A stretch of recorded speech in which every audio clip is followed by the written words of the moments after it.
everything now is different in the world. After the fall, everything is different. Somebody read Genesis 3:16 to 19.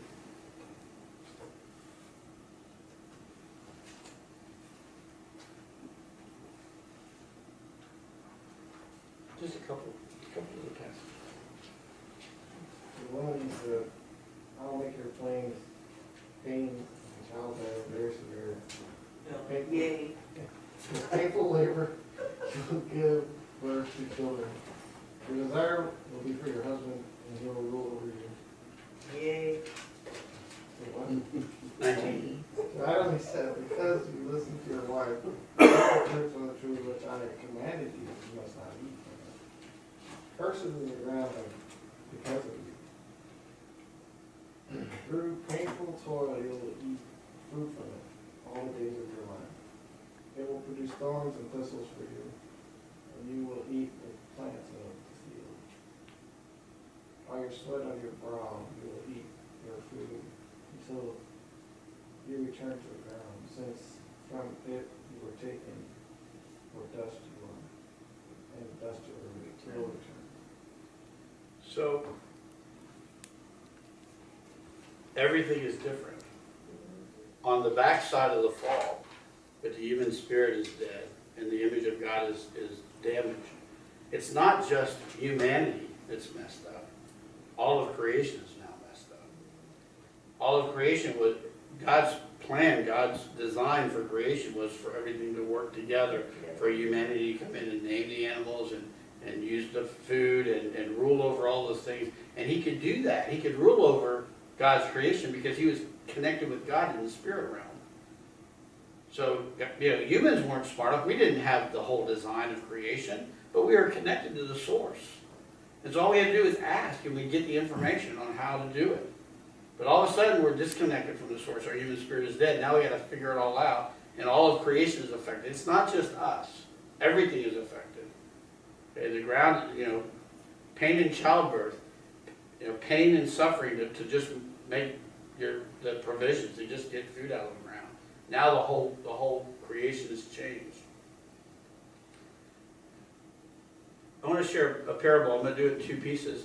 It's what I call the parable of the bound man.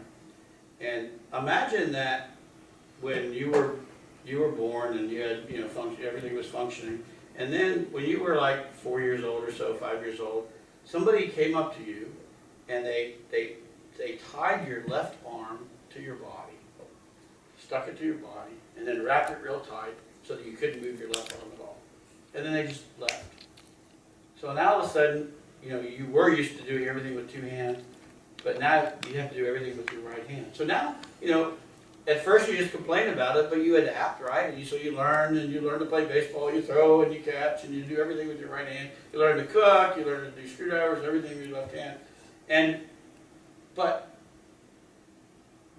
although you do that, and you stop thinking about your left hand being constrained and you're doing everything with your right hand, your left hand is constrained, you know that there's something wrong with you.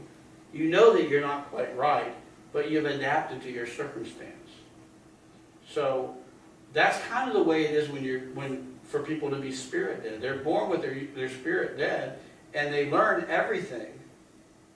Just like the guy with his left hand wrapped close to his body has to learn to do everything with his right hand, and they still have to live their life, and they still have to get through, and everything is a lot harder, but they learn all of the lessons in their life as if their left hand doesn't even exist, because they can't use it. And so, just like for us, we go through our life from birth on, we learn everything about life. All of our conditions, all of our responses, all of our instincts, all of that stuff is learned and developed with our human spirit being dead. Okay? And we don't think about it because we don't know any better. Just like the guy who's got his left hand, his left arm wrapped to his body, doesn't think about his left arm using it to do anything anymore, because all he knows is, I use my right arm to do everything. I've only got one arm. Okay? Now, think about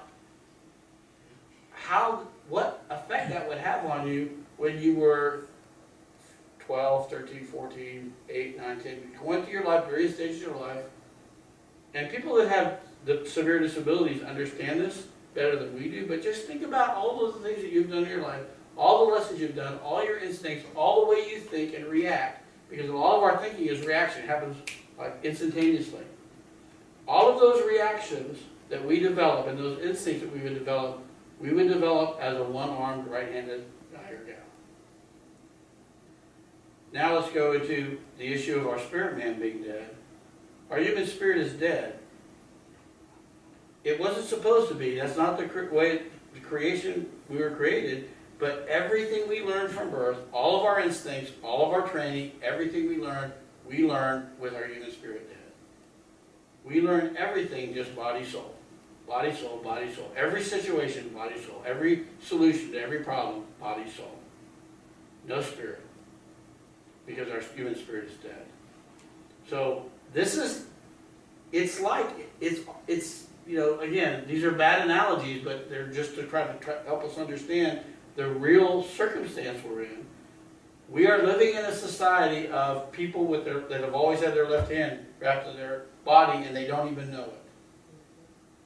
And when something comes this way, they turn all the way around because they don't have a left hand to reach out and deal with it.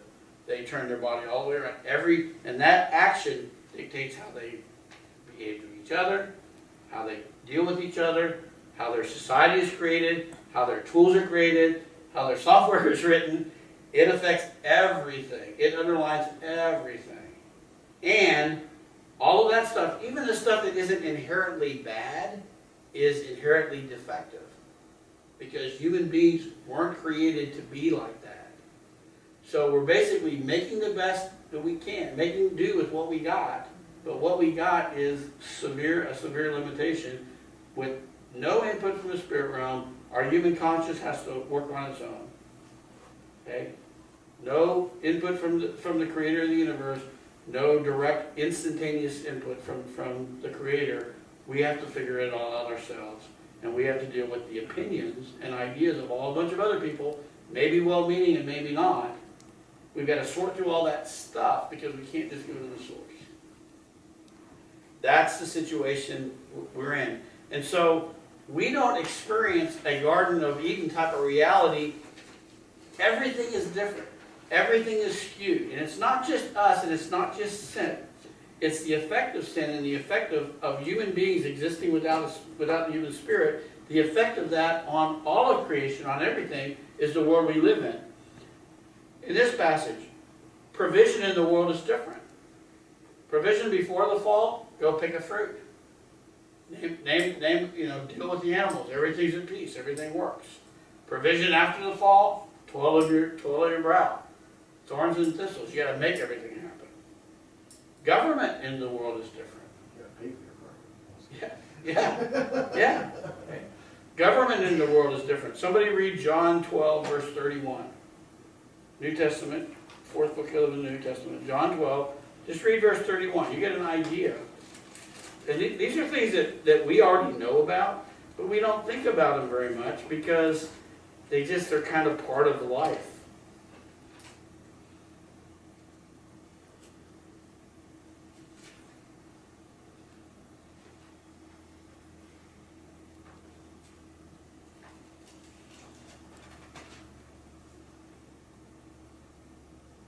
Time of judgment for the world has come, when the prince of the world will be cast out. Okay, so when Jesus came, when he was talking about the ruler of this world, he wasn't talking about Caesar. He was talking about Satan. Okay? Jesus identified Satan as the ruler of this world. So, if Satan is the ruler of this world, what does that say about the governments of this world? The governments of this world they're basically controlled by the ruler of this world. That's the way it works.